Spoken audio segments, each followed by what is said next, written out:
જો આને છે ને સ્કૂલમાં નથી જવું અને માતાજી પાસે બેહવું છે. જો જાની સ્કૂલમાં ન જવું તારે? સ્કૂલમાં તો દીકરા જવું પડે. કાલે કેટલા વાગ્યા સુધી જાગતી હતી એમ કે આશિકા કે ને કેટલી વાર પૂછી કે માતાજી આવ્યા, માતાજી આવ્યા. આ એની મમ્મી છે, એની મમ્મી આવ્યા છે, સ્કૂલમાં મોકલાવી છે. 2 ચોટલા વાળવાના છે પણ એને રડવું આવે છે, એને નથી જાવું, એને માતાજી પાસે બેસવું છે. જો શું કરું મારી દીકરીને? નથી જવું સ્કૂલમાં? પછી બા ન ખી જાય? જે સ્કૂલમાંથી આવીને પાછી તરત તો અહીં વી આવજે, ખાવા બી અહીં વી આવજે, ઉપર જ જમી લેજે. જા આંસુ લૂછી નાખતો તારા.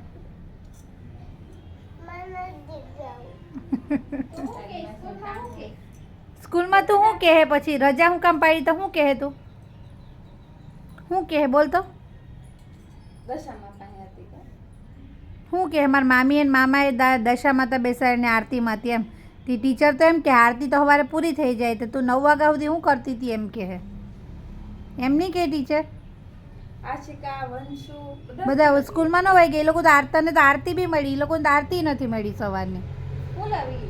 તો પછી આપણે સાંજે એક આરતીની તાર માટે સ્પેશિયલ ડીશ સજાવું હોય ને, પછી તું એકલી આરતી કરજે. હા ને?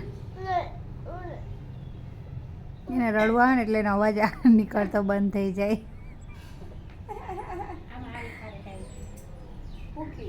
ઓ ભૂરી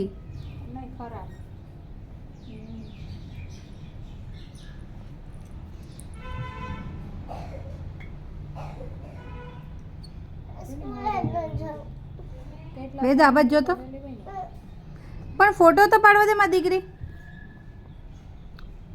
એને સ્કૂલમાં નથી જવું જોઈએ ને.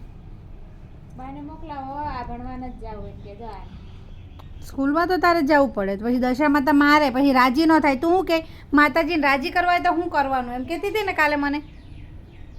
એને હારો હારો ભોગ ચડાવવો પડે તો માતાજી રાજી થાય. તો પછી તો આવે તો પછી આપણે પ્રસાદી બનાવવાની છે.